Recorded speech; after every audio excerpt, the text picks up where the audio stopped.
Hello everyone, welcome to this lecture on pivot tables in Excel. Pivot tables are very strong tools which are used to summarize large data sets.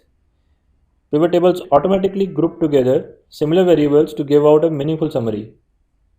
To understand how, let us look at this furniture sales data for Solid Woodworks company. In the first column, we have salesperson name. I have kept them as salesperson 1, 2 and 3 and so on. Then is the product sold name. The next column contains region in which the sale was made.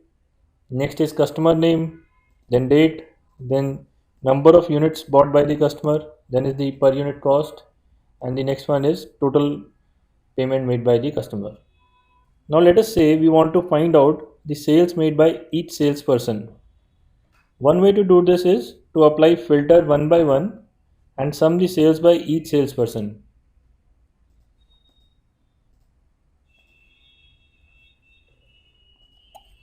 So we have applied a filter on salesperson 1 and the sum of sales is about 2 million. But doing this will be very time taking and cumbersome. Instead, let's do this using pivot tables. So we go to the insert menu, click on pivot table. In the first text bar, please ensure that the entire table area is selected, which Excel has selected automatically for our case. Next, if you want the pivot table in the same worksheet, select the same worksheet option. I want it in the new worksheet. So select OK. You can see that a new sheet is added to the file. On the right is the pivot table menu. Notice that it has all the column names listed. Below this list are 4 small boxes. We can just drag and drop the desired column from above in the respective box to get our customized report. If I drag drop salesperson in the rows, all the salesperson are listed on the left. Similarly, if I drag and drop the region name to columns, all 4 regions will be listed in columns. We can apply filters by using the filter box. But now let us try to get the sales summary of every salesperson. We will drag and drop the salesperson in the rows box. Then we will drag drop total sales value in the values box.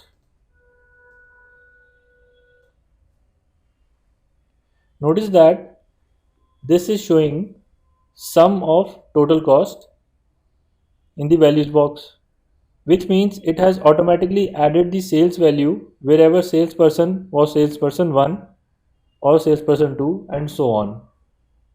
Next, to identify which customer this salesperson has sold how much amount of furniture, we will pick up customer name and will drop it into the columns box. We can see each salesperson sale to each customer and the value of it. But if we want to see the count of sales that each salesperson has done, we will go to the values box,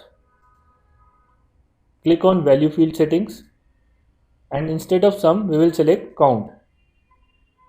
Click on OK. You will see that salesperson 1 has made 17 sales to furniture and 11 sales to renticle. Overall, as per the count, salesperson 12 has made 119 sales, which is the largest sales. To arrange this data, that is to sort this data from largest to smallest, you go to the grand total column, right click on any value and select sort largest to smallest.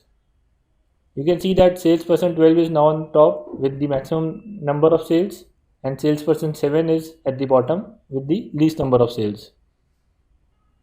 There is one more box left, which is the filters box. If you want to apply some filter, say for example, if I want to filter out some particular regions from my data, I'll pick the regions box, regions options and put it into the filters box. You can see that it has come on the top left corner. If you click on the small triangle, you see all the 4 regions that our data has. If you select northeast only and click on OK, these 4 salesperson have made these many sales in the northeast region. Similarly, you can change northeast to northwest to say see the sales in northwest region. But if you want to select multiple values in this filter, tick on this checkbox and then select multiple values that you want to filter. So if we want northeast, northwest and southeast, tick those and click on OK, and we will find all the salespersons who have sold in these three regions.